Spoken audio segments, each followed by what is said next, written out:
के अंदर मतलब स्टेम का एनालॉजी बता दिए थे कि स्टेम के अंदर कितना लेयर होता है। 7 टाइप्स का सेल याद करने के लिए बोले थे, है ना। 7 टाइप का सेल्स होता है स्टेम एनालॉजी में, जो याद करना है। तो सबसे ऊपर वाला जो हिस्सा बताए थे वो किसका बताए थे? Epidermal cell. एपिडर्मल सेल सबसे ऊपरी हिस्सा, ठीक है। तो वही सेल हम बनाए, एपिडर्मल सेल है, ठीक है। इसके नीचे का सारा हिस्सा गायब कर दिए। सबसे ऊपर वाला हिस्सा एपिडर्मल सेल, ठीक है, स्टेम का सबसे बाहरी हिस्सा, ठीक है, एपिडर्मल। और बताए थे इसी एपिडर्मल सेल के ऊपर एक पतला सा लेयर होता है, जैसे मोमबत्ती होता है ना, वैक्स, मोमबत्ती होता है ना वैक्स, तो ऐसा ही कुछ लेयर लगा होता है चिकना सा, ठीक है। तो उसको हम किस चीज़ का लेयर कहते हैं? क्यूटिकल, क्यूटिकाइल का लेयर कहते हैं, ठीक है, या क्यूटिकल बोल लो, ठीक है। इसका लेयर कहते हैं। पतला सा बहुत ही चिकना लेयर होता है, ठीक है, जिसपे पानी फिसल जाता है, ठीक है। पानी ऐसे मारेगा तो भीगेगा नहीं वो, ठीक है। दिखाते हैं हम अभी। तो इसी को हम कहते हैं, जो सबसे बाहरी हिस्सा है, ये क्या होगा?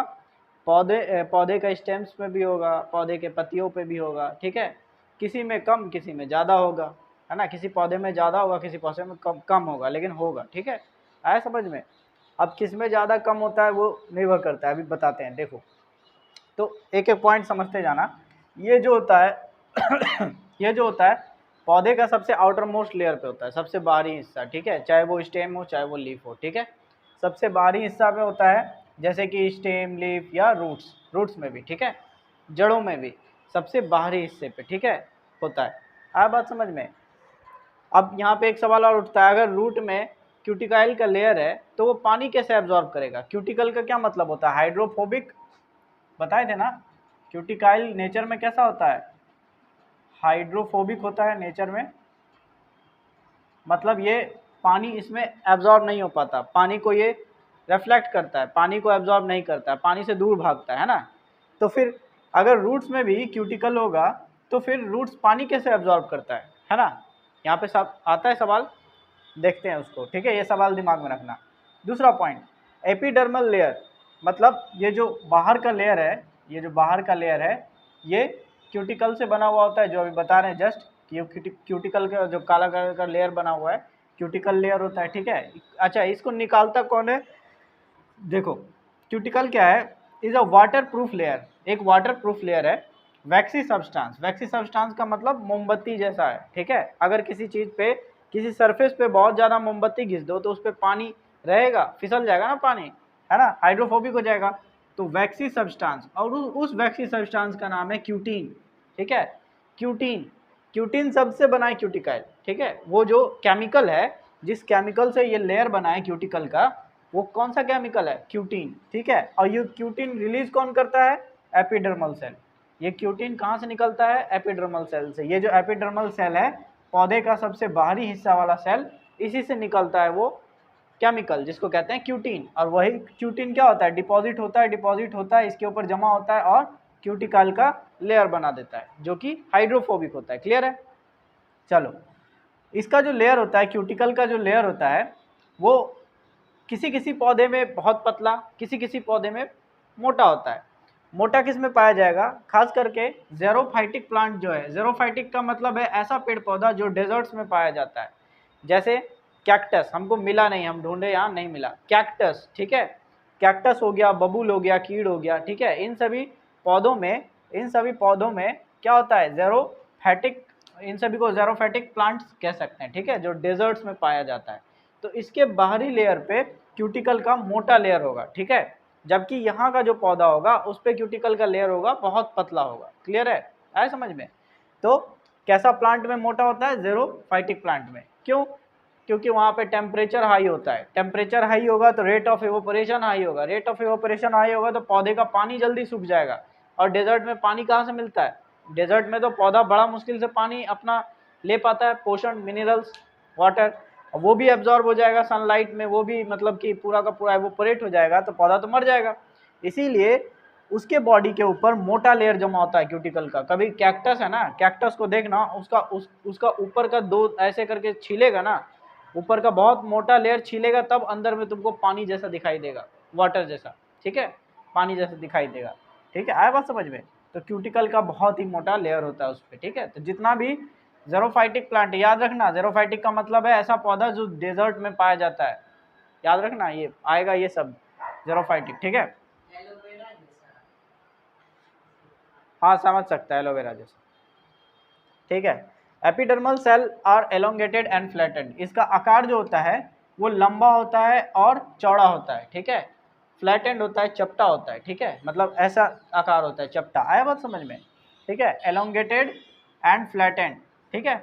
और उसके ऊपर इंटरसेलुलर स्पेस नहीं होता, उसके बीच में, इसके बीच में, यहाँ पे हम थोड़ा सा दिखाने के लिए छोड़ दिए थे, ये जो है ये पूरी तरह से पैक होता है, ठीक है। इंटर सेलुलर स्पेस नहीं होता है, बिल्कुल पैक होता है। अगर इंटरसेलुलर स्पेस हो तो पानी तो घुस ही जाएगा ना अंदर, अगर बीच में दरार हो तो पानी तो घुस जाएगा अंदर, तो फिर ये कैसे हाइड्रोफोबिक रहेगा।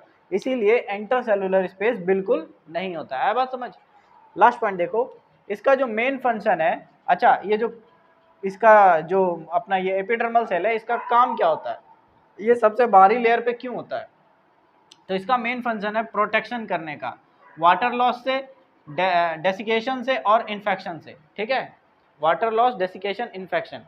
वाटर लॉस, अब पेड़, हम बताए ना कि डेजर्ट में एक तो पानी का कमी है, अगर पौधा सारा का सारा पानी पौधे का एवोपरेट हो जाएगा तो वो बचेगा कैसे, तो वाटर लॉस से बचाने के लिए उसके ऊपर मोटा क्यूटिकल का लेयर होता है, मतलब एपिडर्मल सेल अपने से ज़्यादा मतलब ये क्यूटिन रिलीज करता है, जिसके वजह से लेयर ज़्यादा मोटा हो जाता है। क्लियर है।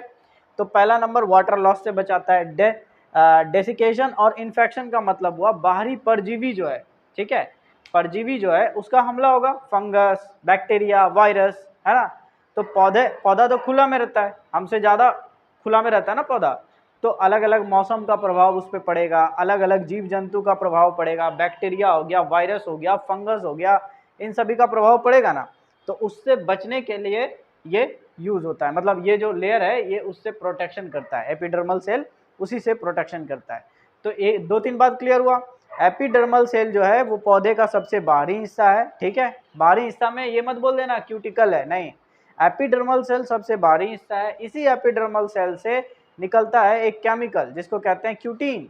यही क्यूटीन क्या होता है, उसके ऊपर जमा होते जाता है, जमा होते जाता है और एक लेयर बनाता है जिसको हम कहते हैं क्यूटिकल का लेयर। आया बात समझ में। ये क्यूटिकल का लेयर अलग अलग पौधे में अलग अलग मोटाई का हो सकता है, ठीक है। जैसे डेजर्ट्स वगैरह में जहाँ ट्रांसपिरेशन बहुत फास्ट होता है, एवोपोरेशन बहुत फास्ट होता है, वहाँ के पौधे में ये क्यूटिकल का लेयर मोटा पाया जाता है, जैसे कैक्टस। आया बात समझ में, कैक्टस वगैरह।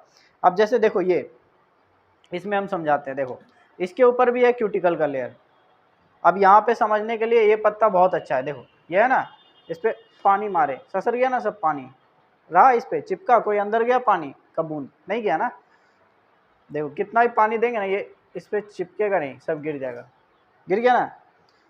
इसका स्टेम जो है ये देखो, इसको हम ऐसे छुएंगे ना, देखो ये अलग सा एक चीज लग रहा है हाथ में, दिख रहा है, देखो ये स्टेम जो है ना, ये भी हाइड्रोफोबिक है। इस पे भी अगर तुम पानी लगाएगा तो ये पानी को एब्जॉर्ब नहीं करेगा, ठीक है, पानी इस पर से ससर के नीचे गिर जाएगा। ये समझने के लिए हमको सबसे अच्छा लगा यहाँ का पत्तों में से, ठीक है, नहीं तो कैक्टस में समझ सकता है अच्छे से, ठीक है। तो ये एक एग्जाम्पल के तौर पे हो गया।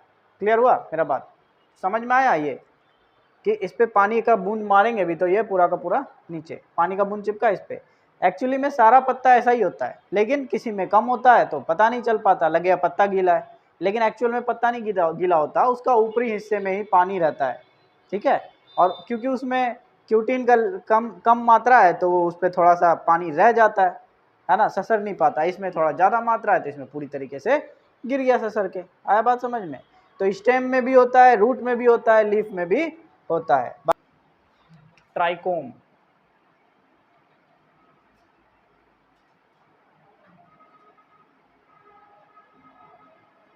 ये ट्राइकोम्स क्या होता है, ये ट्राइकोम जो होता है, बहुत सारा पेड़ ऐसा देखा होगा, मेरे नज़र में ऐसा कोई यहाँ पे था नहीं तो हम पेड़ उखाड़ के ले आते, थोड़ा बहुत छोटा पौधा। ट्राइकोम्स बहुत सारा ऐसा पेड़ देखा होगा जिस पेड़ के ऊपर ऐसे रोआ टाइप का निकला होगा, पतला पतला बाल सा निकला होगा, बाल जैसा, ऐसे बहुत पतला पतला रोआ टाइप का होगा, ठीक है, जैसे हमारा बाल होता है ना, बिल्कुल ऐसा ही, ठीक है। पेड़ के टहनियों पे, पत्तों पे देखा होगा ऐसा निकला हुआ रहता है, ठीक है। और जब पानी बारिश पड़ेगा ना तो तुमको अलग से पता चलेगा कि हाँ बारिश का बूंद है ना, इसके ऐसे यहाँ पे इसके हेयर्स पे आके जमा हो गया ऐसे, ठीक है। आया बात समझ में। यही जो हेयर जैसा निकला हुआ है ऐसे ऐसे करके, ये पत्तियों में भी दिखाई देगा, ये तुमको टहनी में भी दिखाई देगा। आया समझ में? तो इसी को हम कहते हैं ट्राइकोम्स। ये जो हेयर दिखाई दे रहा है ऐसा बाल टाइप का स्ट्रक्चर, ठीक है, हेयर्स, इसी को हम कहेंगे ट्राइकोम्स। ये बहुत सारे प्लांट्स में, पत्तियों में दिखाई देता है। एक्चुअली में इसके हेयर के ऊपर ही हमारा क्यूटीन का लेयर होता है, इसीलिए पानी आके यहाँ पे तुमको ऐसा दिखाई देगा, पानी अंदर नहीं जा पाता है ना। जिस पौधे के डायरेक्ट स्टेम पे क्यूटिन नहीं होगा, उस पौधे से ऐसा पतला पतला रोआ जैसा, जैसा हमारा बाल होता है ना पतला पतला रोआ सा, ऐसा ही रोआ जैसा होगा, है ना। और उसी पे पानी, मतलब वही हाइड्रोफोबिक हो जाता है, कहने का मतलब क्यूटिन का लेयर होता है, उसी को हम कहते हैं ट्राइकोम्स।